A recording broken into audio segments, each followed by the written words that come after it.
Halo teman-teman, terima kasih telah berkunjung ke channel ini dan selamat datang di channel Somasa, channel di mana akan membahas soal-soal matematika yang ada di SMA. Untuk video pertama ini mungkin kita perkenalan saja terlebih dahulu ya, dan menjelaskan bagaimana saya akan menyampaikan materi ke kalian nanti. Untuk saya sendiri, saya masih pelajar yang sedang berkuliah. Bagi yang bertanya, sebenarnya saya mengambil jurusan teknik informatika, tapi tenang saja saya sendiri pun memiliki basic ilmu matematika di tingkat SMA. Sebelum menjelaskan bagaimana saya akan menyampaikan materi ke kalian nanti, kalian pastinya tidak asing dengan pelajaran matematika itu sendiri kan? Belajar berhitung pun merupakan ilmu dasar dari matematika. Matematika merupakan ilmu pasti di mana 1 tambah 1 akan sama dengan 2 yang jumlahnya sudah pasti.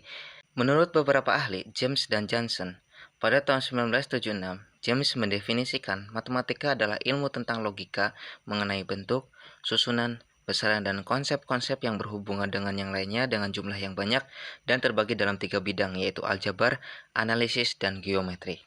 Sedangkan pada tahun 1976, Johnson mendefinisikan matematika adalah pola pikir, pola menganalisis, pembuktian yang logik. Matematika itu adalah bahasa yang menggunakan istilah yang didefinisikan dengan cermat, jelas, dan akurat, representasi dengan simbol dan padat, lebih berupa bahasa simbol mengenai ide daripada mengenai bunyi.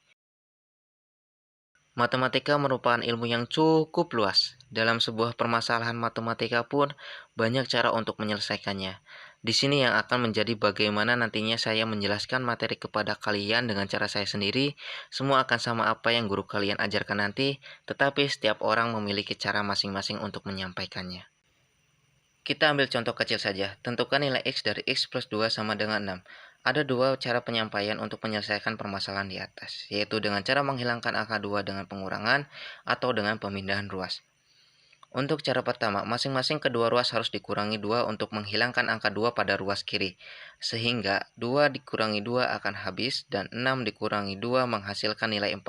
Sehingga nilai X-nya adalah 4. Cara kedua yaitu pemindahan ruas, di mana jika suatu konstanta atau variabel berpindah ruas, maka tanda dari variabel itu akan menjadi berubah juga. Maksudnya, dari X plus 2 sama dengan 6, yang pindah ruas kan adalah 2 dari kiri ke kanan untuk mencari nilai X, maka tanda plus pada 2 berubah menjadi negatif ketika berpindah ruas.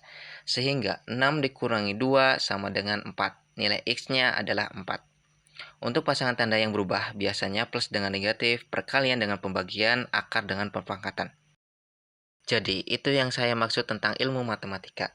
Banyak cara menyelesaikan permasalahan pada matematika, dari cara yang tercepat hingga cara yang terumit, di mana itu akan menguji pola pikir, logika, dan cara menganalisis kita. Cara yang saya pakai biasanya cara pemindahan ruas sih, karena nggak ribet menurutku, tinggal satu konstanta atau variabel, pindah ruas sudah. Tetapi setauku setingkat SMA rata-rata menggunakan cara ini dibandingkan cara yang pertama. Semoga kalian mengerti apa yang saya maksud. Sebelum menutup video ini, ada berita yang akan saya sampaikan. Diambil dari kompas.com pada tanggal 3 Desember 2019, Organisasi untuk Kerjasama Ekonomi dan Pembangunan atau OECD merilis hasil program penilaian siswa internasional atau biasa disingkat PISA 2018 di Paris. Program tersebut menilai kemampuan membaca, matematika, dan sains siswa berumur 15 tahun di 78 negara. Untuk bidang matematika, hanya 28% siswa Indonesia yang mencapai kemahiran tingkat 2, yaitu mana sebenarnya rata-rata OECD yakni 76%, sangat tertinggal jauh. Di mana dari penilaian 3 kemampuan tersebut, Indonesia menempati peringkat 70 dengan nilai 396 di bawah Kazakhstan dan di atas Saudi Arabia. Untuk peringkat 1 sendiri ditempati oleh Cina dan diikuti Singapura dan Makau pada posisi kedua dan ketiga. Dari sepenggal berita tersebut, Indonesia masih tertinggal jauh dari negara-negara maju. Maka dari itu, untuk siswa yang baru masuk sekolah atau kelas 1 SMA, ayo mulai dari sekarang kita mempelajari matematika secara perlahan-lahan. Banyak siswa yang tidak suka dan mengeluh dengan mata pelajaran matematika, karena dianggap susah. Walaupun nantinya saya hanya akan membahas soal-soal matematika bukannya materi, sebisa mungkin saya akan menggunakan cara cepat dan mudah untuk menyelesaikan soal-soal matematika tersebut.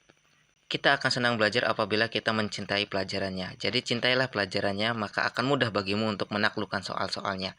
Matematika itu seperti belajar seni. Anggaplah buku itu sebuah kanvas, pulpen adalah sebuah kuas, dan rumus-rumusnya adalah cat warna.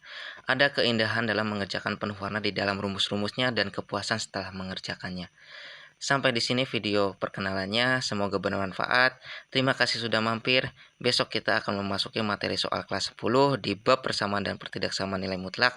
Maka dari itu, jangan lupa subscribe dan nyalakan lonceng notifikasinya agar tidak tertinggal dengan materinya. Like jika kalian suka, share agar kita dapat berbagi ilmu tentang matematika, komen untuk membantu channel ini berkembang. Sekali lagi terima kasih dan dadah.